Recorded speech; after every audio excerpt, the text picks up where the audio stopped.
Hello and welcome back to 100% Real with Ruby. We have another mindset habits-based podcast today with Erica, and she really digs into, I guess, why we do what we do sometimes and what it is that drives our motives. But like she's going to say, it's hard to actually put one thing to it. It is a broad topic. So we're going to try and simmer it down to the most applicable level by the end of this podcast and start off with really honing in on what is it that you feel is a missing component to really sustaining anything, whether like Corona hits, something throws us off path. Like, what is something that most people are missing to actually sustain results? Because we don't have like a weight loss problem. We don't have a problem of people getting fit and losing weight, but it's the maintaining it and making it part of a lifestyle. What exactly is missing?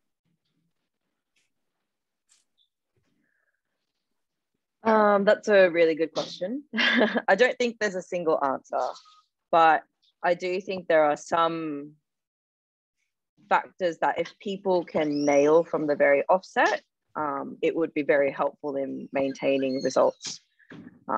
It is going to be quite dependent on the individual, but across all individuals, regardless of what it is, I would think consistency over time and making little actions, habits, are going to be two ways to maintaining whatever results you get and making them sustainable. What do you feel is a massive driving factor for the habits that most people are striving to achieve? Like, say someone sees Jenny do like smashing her usual training, doing 4 days a week. She is able to prep her food. She's able to get in her steps, nail everything. But his muffin moo, who literally just had a baby about a year ago, she has 2 other kids and she currently works full time. And then there's someone else who's trying to build a sustainable lifestyle and make some changes, but she also has a family, but she's a single mom trying to juggle all of that. I think it's really difficult to compare, for example, a fitness influencer for whom looking fit, being fit, engaging in all the quote unquote right things to maintain the certain image that they have. I don't think that's a very sustainable way of living for women whose jobs aren't primarily that. So the 2 examples that you've given, if they're mothers before they are full-time workers and or before any other identity, you can't really expect that they would be able to live the same lifestyle and engage in the same habits that keeps this fitness influencer or coach or whoever this fitness person might be. Having the mothers try to engage in the same activity at the same intensity every single day is going to be almost impossible because they've got children to look after, they have a full-time job. It's not really their priority to look or live the lifestyle that this particular person who's in the fitness industry does, because for them it's a job. If they're single and or if they don't have a family, then they don't have as many responsibilities. So the energy that they can put into looking and being the way that they are, whether it's fit, healthy, whatever lifestyle it is that they manage, I don't think that's a very sustainable and or realistic thing for people who are not in that context to try and achieve, if that makes sense. I think the habits that you build, the certain actions that you can take to become fitter and healthier and a better version of yourself is going to be different depending on what your life is, depending on what your context and your environment is. That's going to look different depending on what your responsibilities are.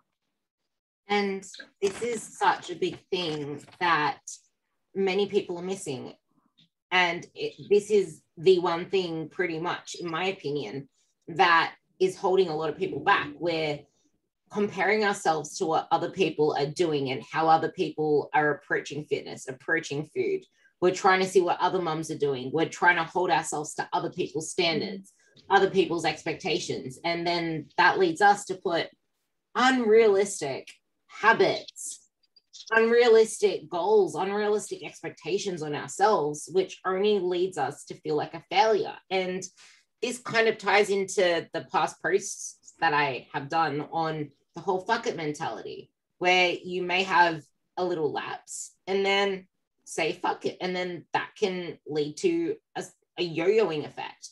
And if it's not that, then it can lead into nightly binge eating or overeating, or it can lead to just completely just blowing off stress left. People throw out the baby with the bathwater, like the complete tank. It's like, oh, I've just seen a piece of chocolate, I might as well just go and binge on that ice cream. Well, I've just screwed up my diet completely. I'm just gonna go all out this week and then start again next week, and then the process repeats. I think there's two things to consider here. So the first thing is, what you see on social media is hardly ever going to be true. When it comes to fitness influencers or coaches who market themselves, they're marketing themselves for a particular audience, for example. And I think the way that they look is going to be partially due to things like the genetics, also having the privilege to have been born the way that they have been born, having the luxury to be able to eat and train the way that they do without being limited by, the same things that full-time workers or mothers might be, because if they've got kids, if they've got a family to look after, then they're not going to, again, be able to have the time and the energy to spend into 2-hour workouts, 2-a-day workouts, and or having their entire day's worth of meals planned, and tracking super meticulously, which should get you to look the way that these fitness influencers do. I also think that you could eat and train the same way that these fitness people do and still look and feel completely different, just because you don't have their bodies. And then I've lost my train of thought here, but third is also, you could do it, how have the whole, I can't sustain it anymore, this isn't sustainable. Oh yeah, that's it. Yeah, so it's the black and white thinking as well. So it's like, oh, I'm going to be, it's the all or nothing mentality. And I think that tends to be where people fall down. They go, I'm either in it or I'm not. Therefore, if I deviate slightly off plan, then I'm a failure. Therefore, I'm just gonna screw it all for today or this entire week and then start again next week, fresh. And I'm not going to fall off the wagon again, which is rarely the case. Yeah. And this is exactly segueing into what we were talking about prior to clicking record, is reframing failures. Like, we learn more from the mistakes that we make and the slip-ups than we do from succeeding, because it's those mistakes, it's those slip-ups that build us up, that grow us, that teach us more problem-solving skills, that make us more resilient in day-to-day life. Like, it's those moments that push us forward to be the best version of ourselves. So when it comes to reframing failure, this is something that a lot of people, that's what leads to throwing the baby out with the bathwater. Like, how would you consider reframing failure and failure in itself as integral to the process and reframing the way that we see it, so we don't let ourselves down and then not think we're made for it anymore? So I think the first thing to keep in mind here is that fear of failure is completely normal. I think there's always going to be a sense of anxiety and stress associated with, I don't want to fail, I don't want to make mistakes, because that in itself can be very scary. Also having to face the thought of, oh, maybe I wasn't good enough, that's why I made a mistake, and that's why I failed. I think all of that can be very scary. That being said, having had a few comps where I've bombed out, having had a history where I've tried dieting and then I had days when I fell off the wagon, and then try to jump back on the next week after having gone on, quite long overeating fests, I suppose is what you'd call it. This was years back. But I know what it's like to have been there. I know what it's like to have the all or nothing mentality. And I know what it's like to want to be perfect and strive for perfection. So firstly, there's that. Acknowledge the fact that there's always going to be a fear of failure, and that's absolutely okay. Fear as an emotion itself is not the problem. It's going to be about, okay, well, what do we do with that? And what do we do with the mistakes? Second thing would be, if we look at mistakes and failures, not as failures of our abilities or ourselves or our worth, but rather they are providing us opportunities to see, okay, well, why did this happen? And what can I do by knowing the why it happened to not do it again? Or how can I improve based on this why? So let's say, for example, I'll use a bit of a personal example. I competed in the APU States powerlifting competition just a couple of months ago. And it was the first time I actually bombed out on all 3 of my squat attempts. It's never happened before. I'd already squatted these weights during training, but that day just didn't work out, and I couldn't hit depth, kept getting red lighted all 3 rounds. So did not even qualify for nationals. I still went on to break an unofficial bench press record in my weight class for the States Championships, even though it didn't count. But even after that failure, I still managed to go and complete all my attempts for the bench and deadlift, even though I had a lot of people going, is there really like a point? Shouldn't you just like not bother because you've already failed the squats anyway? But having look at those squat attempts, there were 2 things to realize. So firstly, it wasn't that my training failed me. It was rather that because I had been training alone for so long, there was no way for me to accurately gauge whether I'd hit depth during training. Therefore, going to comp, the way I practice shows, and I wasn't able to hit depth. So that already showed, okay, where can I do better in my training? Keep myself more accountable, film, send my coach more of my sets, train with other people where possible so that they can keep me accountable as well. And then, so the mistakes there of bombing out on all 3 squats in competition already gave me the opportunity to reevaluate what I can do better in my training, and also how I can communicate with my coach to be better in the future as well. So I think these mistakes and failures, even though when you're going through them, they might hit quite hard. If you really sit down and think about it, they're all providing all these opportunities for you not to repeat these again. And therefore, they're providing you an opportunity for growth so that you don't go back to repeating these same mistakes.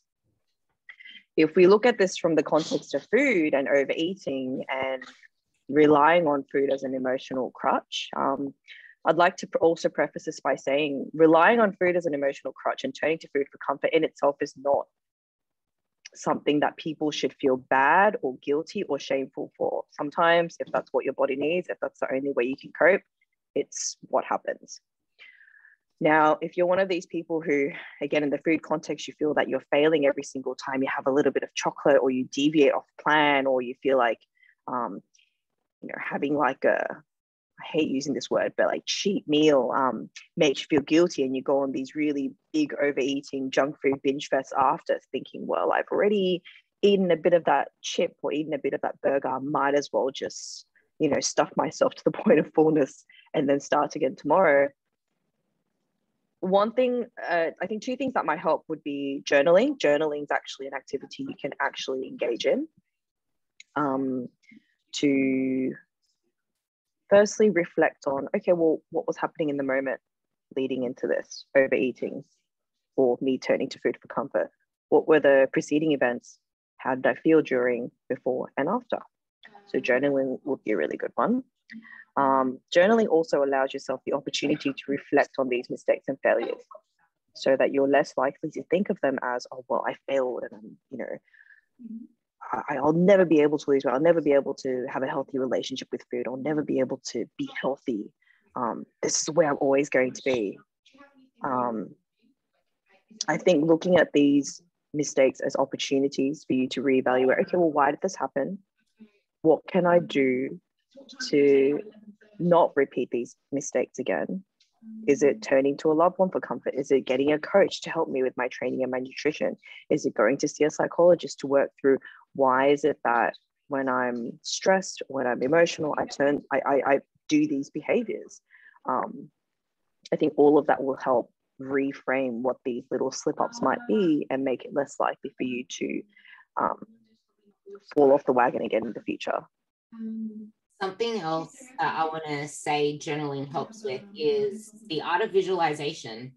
It allows you to visualize what the ideal version of you would do next time and actually see it happening. And it's almost like having an if-then scenario. If this happens, then that. But the thing is, if that slip up and failure, quote unquote, didn't happen in the first place, you wouldn't have another way to go around it. And it wouldn't have given you that, hey, I went through that before, I can get through it again. And that's something so many people forget, is that you've been through shitstorms before, like failures, whatever, and you come through it on the other side. But when all you can focus on is where you're not at right now, the expectations of society, when you're too busy running around for your partner, your kids, this person, that person, you're not putting yourself first, which is going to be the next really big topic we're going to talk about. If you're too busy being everything for everyone else, you don't give yourself the chance to just pause and reflect, to better yourself, to grow yourself. So it's so much easier to fall into the cycle of yo-yoing. And it is that hard to unlearn certain behaviors, to unlearn certain beliefs. Like, unlearning things is probably one of the most important things that many of us struggle to do, because we have these beliefs that made us the way that we were. We have these beliefs, these actions, these habits that we like, it served us in one way. That's why it was so hard to break. That's why we are where we are now. Like, there's some reason that we were doing something to serve us in a certain way. And I guess that's pretty much what I want to touch on with you, is how can we unlearn all that? Well, not all that, but how can we unlearn to then become and start putting ourselves first? I think on the note of journaling, actually, I was also going to say one thing it could also provide you the opportunity to do is focus more on what you did better and what you did well, compared to focusing on just the mistake or the failure. Because every time you make a mistake, or every time you believe that you failed, if you have learnt from the previous one, then there's going to be things that you have done better. You might have noticed that you were turning to food for comfort, for example, whereas maybe 2 weeks ago you might not have.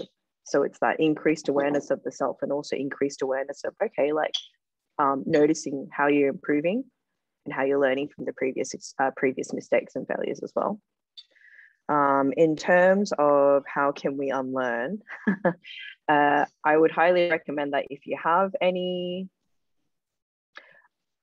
I'm going to say that most people will benefit from some form of psychological therapy. And I think there's actually a really big stigma attached to seeking mental health care. Whereas we go and see the GP if we have any small ailments, we also do lots of things to preserve our physical health, such as engaging in exercise, going for walks, doing things that make us feel good. But when it comes to mental health, for some reason, there's a massive barrier, even though psychologists and psychology and mental health care can be used not only to treat people who are already mentally ill, but actually help people thrive. So you can go from treating illness to actually promoting wellness. So I would say definitely go seek some form of mental health care, even if you don't believe that you need it. We don't train and we don't eat well to heal from a sickness. We do it so that we can thrive and be better and feel great in our own bodies. So I think it's the same with mental health care. A lot of the stuff that we have learnt as a child can actually start from even before we can remember. So when we were in our mother's womb, even when we were an egg in our mother's ovaries. So there's a lot of evidence now for things like intergenerational trauma. So trauma and experiences being passed down for about 3 generations, because obviously a woman is born with a finite amount of eggs that she will forever carry for her life, from when she's actually an embryo. So it's acknowledging that, for one, and also the fact that when we are born into an environment where there's certain things that are sort of predetermined for us. So, our parents, well, the socioeconomic status, the type of education that we receive, the type of material that we're exposed to, especially things around diet culture. So, if you're born a woman or if you're born and you identify as a girl or a woman, and there's going to be things that you are drawn towards, things like, being made to wear pink or being exposed to Disney movies. And or if your mother had a really hard time losing weight and she had magazines everywhere around her, which was always about weight loss, then you would have grown up being exposed to that. So having to unlearn all that conditioning, which comes from both a personal and a societal sort of environment, that can be a lot of work to do. It's not impossible, but again, seeking healthcare for where you need it is going to be one of them. Getting a coach who can help you through this is going to be another one. But it's also about becoming very aware of what sort of behaviors that you have that are quite harmful, and reflect some of the more negative inner dialogue that you might have about yourself. So for example, if you're looking in the mirror, what is the first thing that you recognize yourself saying to yourself? Is that you look in the mirror and you look at your stomach and you go, oh, like, why do I still have this? I'm so ugly. Like, I don't understand why I can't look like those girls who are on social media. With that sort of dialogue, we might not even be conscious that we're doing it until we catch ourselves and really question, okay, what is it that I'm seeing in the mirror? What is it that I'm feeling right now as I look at my reflection?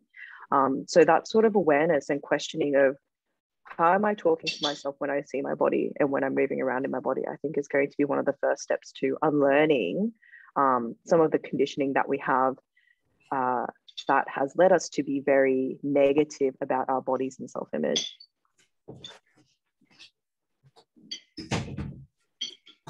So that's actually a very important, I guess, pathway to go down, because you're saying that all these things are pretty much predetermined and we can't control a lot of those things until we become aware. And I wanted to also mention that sometimes just the awareness in itself, like listening to podcasts, reading self-help books, like actually doing the inner work and not just the physical work. Like you don't just have a physical gym, you have a mental gym, which is why I say a strong and sculpted mind and body. That's always been my slogan, strong and sculpted mind and body, because you need to have a strong mind and then you sculpt the mind, a strong body, and then you sculpt the body. And it, like, you may not even make it to the doorway of a psychologist's office or a therapist's office. It might just be the power of actually putting yourself first and actually taking time to listen to podcasts, to read some self-help books, to question yourself more, to get to know yourself more, to going back to the journaling, to journaling more, to talking to yourself more, and realizing what words you actually use when you do talk to yourself more, because that stuff is important. Now, as Erica was really going on about with the whole, this stuff, you can't really control it until you're aware of it. To unlearn it all, the first step is forgiving yourself from all of that. Like, you need to be willing to forgive yourself so that you can move forward. And yes, accountability, support, all of that stuff is so important. And overlooking the impact of these mental intrusions, they're not just conscious, they're also unconscious, and they can impact our belief of success, our belief of moving forward, our expectations to always fail, our expectations that we're not good at, like, we believe that we're not good enough, we're not made for this. We start to have emotions overwhelm us again, compare ourselves to other people, talk to ourselves negatively, not put ourselves first anymore, because we just spent all that time bringing all that back. And it's like, this is how important it is to actually focus on the stuff that seems stupid and meaningless. because it is so easy to relapse. Like relapse is normal because we've been conditioned these ways. And that is something we've done for however many years. It's just like, it didn't take you however many years to put on all of that fat or weight, for example. You're not going to take it off in 12 weeks. It's the same thing with your habits. You didn't build that over just 1 year, 2 years. You need to be patient. And it's the lack of patience that stops so many people. They expect to have mastered everything within the first 2 days, 1 week, 1 month of trying. Heck, people even expect to have mastered it yesterday. So I guess really digging into the weak link and the impact of these mental intrusions, what would you have to say about how all of that kind of blends into each other to then addressing the fact that these systems are really important? Your environment is really important. So I think one of the things I really like to tell my clients, and something that I'm quite vocal about, is awareness alone is insufficient for change, but it's the crucial precursor for change. So you will never, ever be able to change something that you are not aware of that you are doing. So let's say you engage in a behavior, if you don't even believe that it is harmful, and or if you're not even aware that you are doing it until you have already done it, then it's going to be impossible for you to firstly want to change, and secondly work towards changing that behavior. Things like the journaling. Journaling is a tool for you to increase that awareness. So, you know, like you said, talking to yourself, journaling, mindfulness, all those things like that provide you an opportunity where you're able to increase the awareness towards the behaviors that you may engage in that are harmful and or not conducive to your goals, and increase awareness to your own inner dialogue in terms of how you describe and how you speak to yourself. I think a lot of people are firstly quite unaware of how harsh the inner dialogue is and how unforgiving they are of themselves over the mistakes that if their loved one had made, they would look upon with absolute compassion and empathy, and also provide them a different perspective on, okay, yes, you made this mistake, but this doesn't define you. Let's work towards how we can get better at it. So I think for a lot of people, a bit more self-kindness and a bit more willingness to look upon themselves with the same compassion that they would to the people that they love is really important. So not only becoming aware of how it is that they speak to themselves that is quite negative, so that they can start working towards not speaking themselves in that way, but then also being much kinder to themselves when they do make mistakes, and being aware yet again of when they're starting to beat themselves down and criticize themselves for the small mistakes that they've made. And I'm trying to change that dialogue into something a bit more positive, like, okay, well, that happened. However, what are the steps that I can take to, you know, not repeat this mistake again? Because we all make mistakes. We all fall off the wagon sometimes. We all relapse. We all engage in behaviors that might not be very good for us from time to time, and that's okay. Really emphasizing catch yourself winning. You need to catch yourself winning more, because if all you're going to do is focus on all of these slip-ups, you're going to keep repeating those slip-ups, because that's your inner dialogue. This is how important inner dialogue is. I think it's absolutely important to make sure that for every time you criticize yourself, you also focus on something that you've done really well. I think that is one thing that people don't do enough of. People will always focus on the things that they did wrong. They might focus on the one thing that they could have done better over the 10 things that they did better this time. Again, things like journaling, again, it's another tool for them to be able to notice when they have done some things that are better. And I think really taking the opportunity to recognize when they've done something well and congratulate themselves for it is really important, in the same way that you would praise a child or you would praise a loved one for doing something really well. Yeah. It's what would, I guess sometimes as well, it's really being genuine with your inner dialogue when it's like, when you're actually trying to change it, being genuine with it. And maybe you might have some examples as well, but there are some people that try but don't do, as in they will try to say something they're grateful for or an affirmation about themselves, but realistically it's not really an affirmation. It's not really a gratitude. It's not really something positive. It's them trying without believing it. What do you have to say about that? And do you have any practical tips on that one? Yep. So first thing I would probably like to say is when people are going through a really tough time, especially during the times of lockdown, for example, and you are genuinely suffering, the ability to be able to see the positives and focus on the positives, focusing on the things you can control, does not necessarily negate how uncomfortable and how stressed and how negative you still may feel. So I think it's acknowledging that both those emotions can exist in the same space. I think it's very important to sit with the fact that, yes, you may be uncomfortable, yes, you may be stressed, and that's okay. It's a very normal response to a very stressful situation that almost everyone is impacted by to some extent at the moment. So in terms of a practical example, I think one of the most recent ones I could probably use is, you're the same as well, but as a sole trader in the fitness industry, we've all been hit pretty hard. So for the first few days, it was a matter of, okay, well, I feel like this. What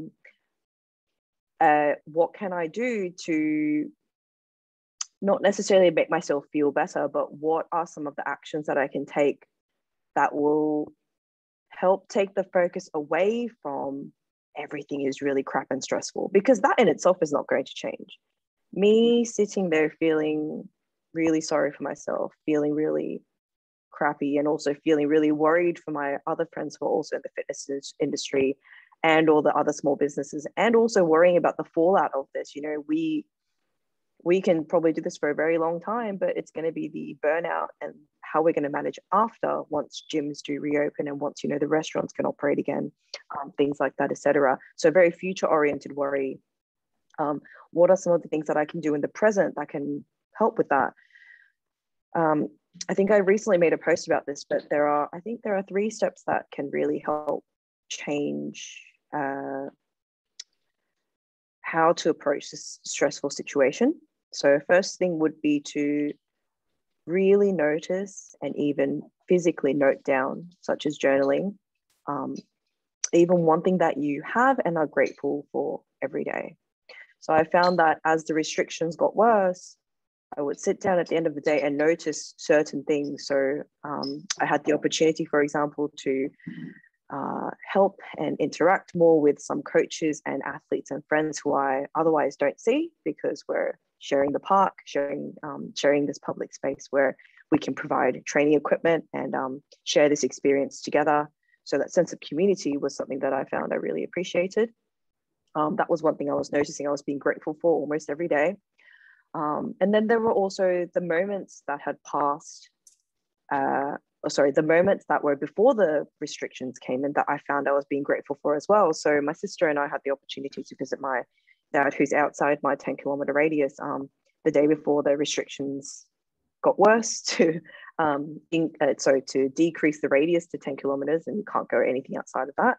So it was the gratefulness of having been able to do that as well, and noticing that, I was still given the opportunity to be able to do that before all this happened. And then the second would be, focusing on some of the positives that have come out of this really, really stressful period. And there always is one, or there always is a few. It's just a matter of, not just reframing, but just noticing, well, then what are some of the good things that have come up? I think one of the good things is it has highlighted a sense of community. It has also, for me, shown me that my clients are very resilient, my colleagues and some of the coaches that I work with are extremely resilient, and we're all in it together. So that's been a positive, just like being able to go out almost every morning and every day and see them. That's actually made things a lot more bearable as a whole. Another positive is that most, if not all, my clients have remained continuing to do PT with me. And I'm still getting more exposure every day just by being out in the park with my own equipment. Another positive, I'm getting to see the sunlight every day, whereas normally I'm inside. So it's just about noticing the little things, because yes, it's a really stressful time, but it being a stressful and shit time does not take away from these positives that I've just listed. Does that make sense? It does. So there's a positive next to the negatives too. Reframing is probably the most important thing that you can do, because Yeah. Reframing can relate to everything, can relate to your relationship with food. It can relate to a slip up with food. It can relate to your relationship with exercise. And as like it's missing one of your lifts or missing one of the workout days, like reframing it and looking for the positive, because you see what you look for. And something that Erica touched on is that one of her biggest positives was community. And this is where getting to know yourself really well comes into play, because the only reason that probably served her was because she values community, she values connection.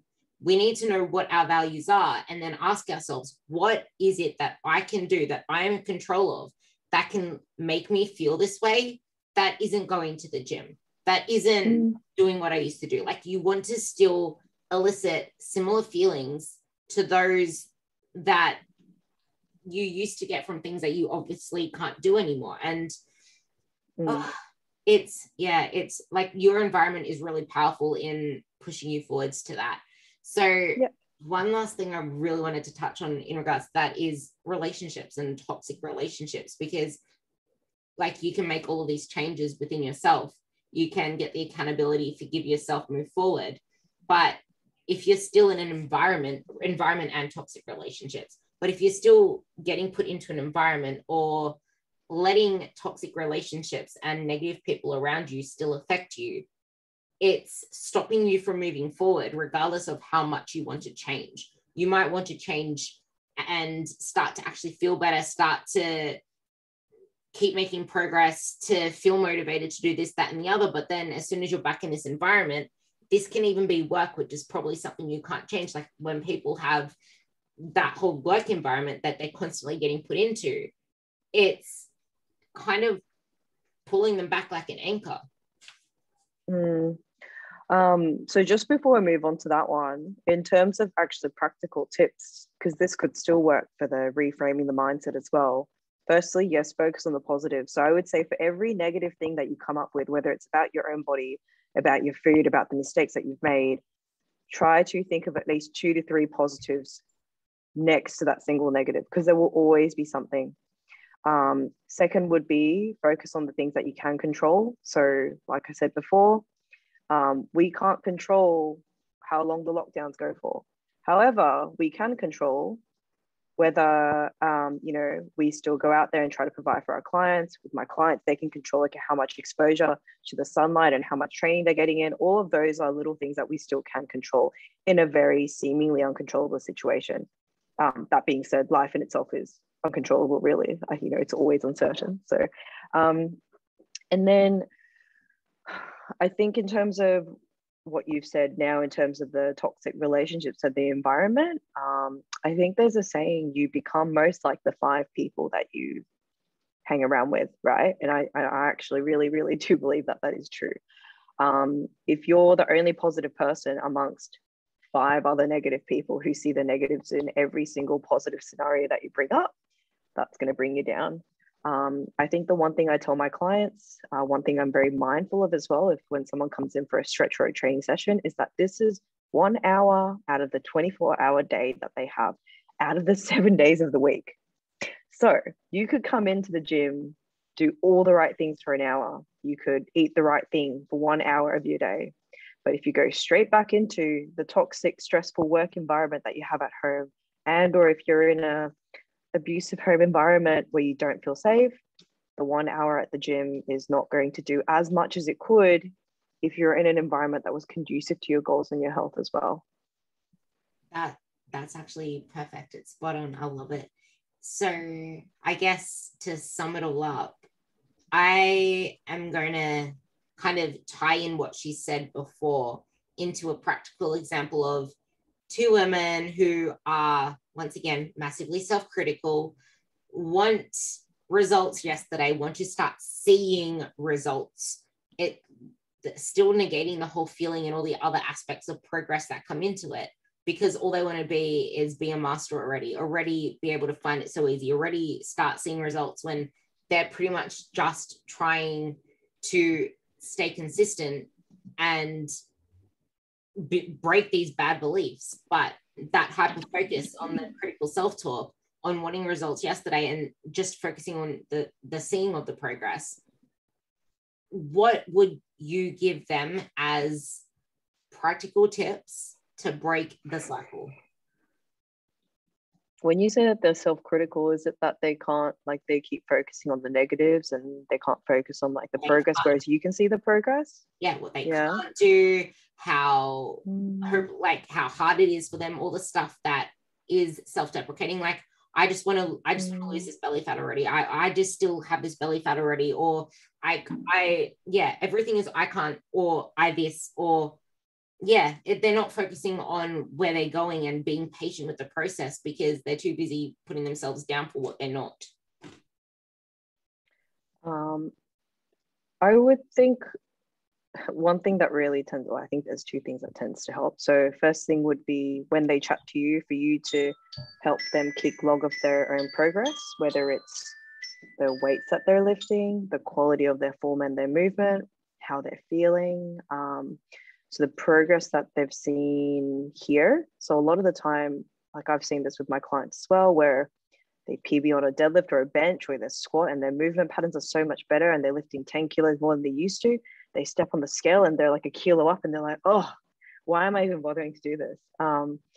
So it's about, remember what I said, for every negative, they need to generate 2 to 3 positives. So every single time they think, I can't, you need to get them, well, one thing that might help actually is for them to write down 2 to 3 things that they have done and or can do now that they couldn't before. When we talk about the reframing, it's going to be about that as well. So for every negative that they bring up, we then try to generate and push their focus onto some of the more positive things that they have been able to do and the improvements that they've made as well. It's so easy to focus just on the negative, and we're wired for that because we're wired to always detect threat. That's in our environment because we're like fight or flight. So it's about again, every single time they come up with something negative, try to generate and or take their focus onto, okay, yes, that's there. Okay, it's not that that's not there. However, look at all this other progress that you've made.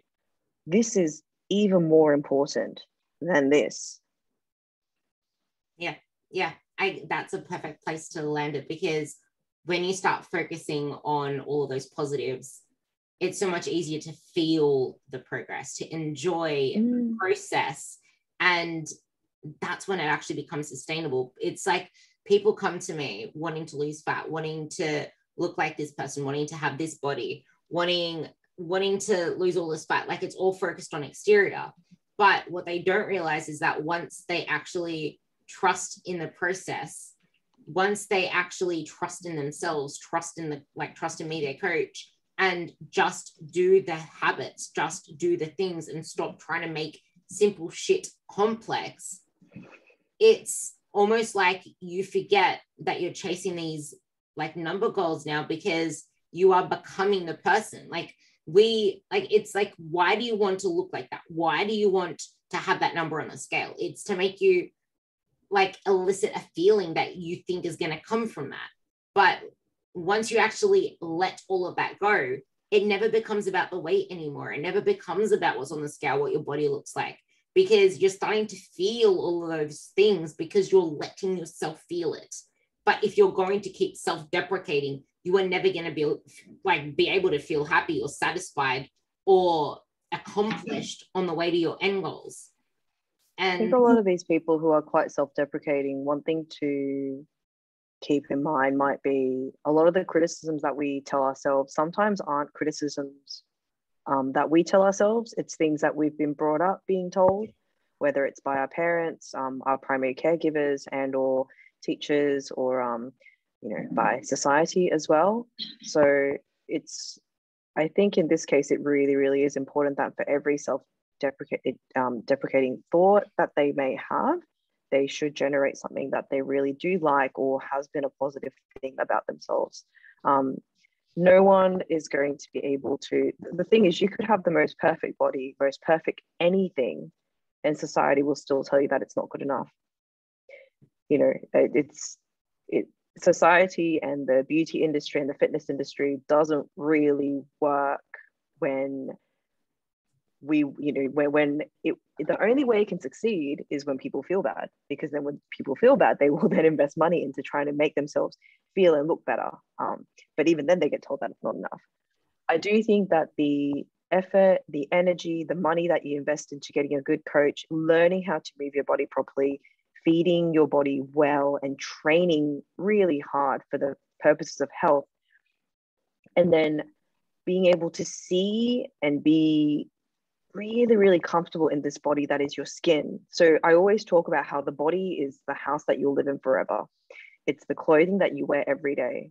You want to make it some place that you feel safe and comfortable in. Training, eating well, taking care of yourself are actually going to be primary ways to do that. In the same way that we clean our house, we take pride in what it looks like, we adorn ourselves with clothes that make us feel confident and good. This is our body. We're going to live in it for a long time.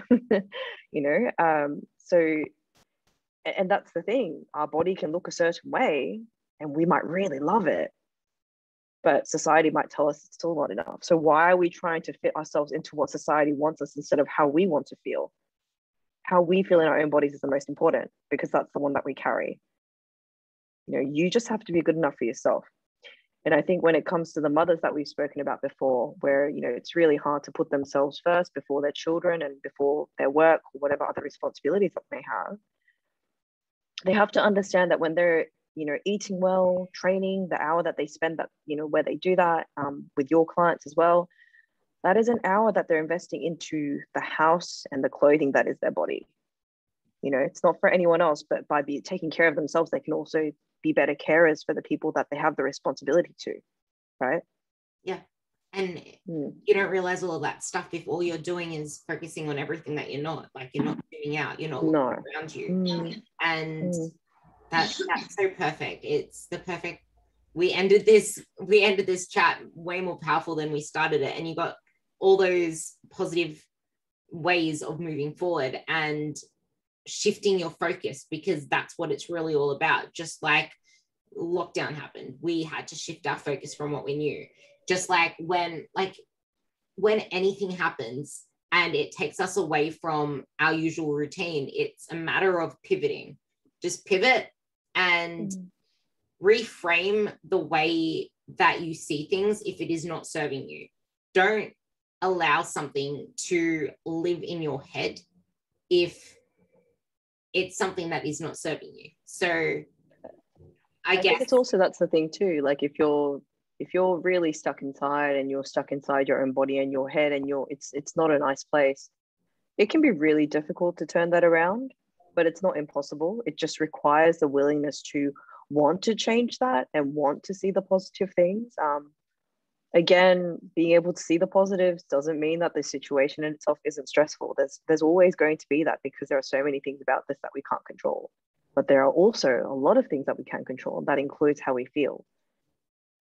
And whether it's in our bodies or our mind. Yeah. Everything is temporary for as long as we allow it to live there. And yeah, sometimes temporary seems like a lifetime, but that's when you enlist help. You make a move. Like you can't sit still and expect things to change. No, that's the thing. Yeah, that's it. It's funny because awareness is one thing for change, but so is the willingness of the person to change. Those two are crucial, but neither of them are sufficient by itself. You need the awareness and the willingness together. I don't want to add any more to that because that's too powerful. The willingness and the awareness to change need to marry each other to move forward, because that's what's going to drive all of the habits that we spoke about. Because you're aware and you're willing to do what we said. You're aware and you're willing to put yourself first, to stop comparing yourself to everyone else, and realize, because you're now aware, that the expectations you have of yourself aren't really yours but society's. And now you can change through willingness. Some people will find it harder than others, and that's okay.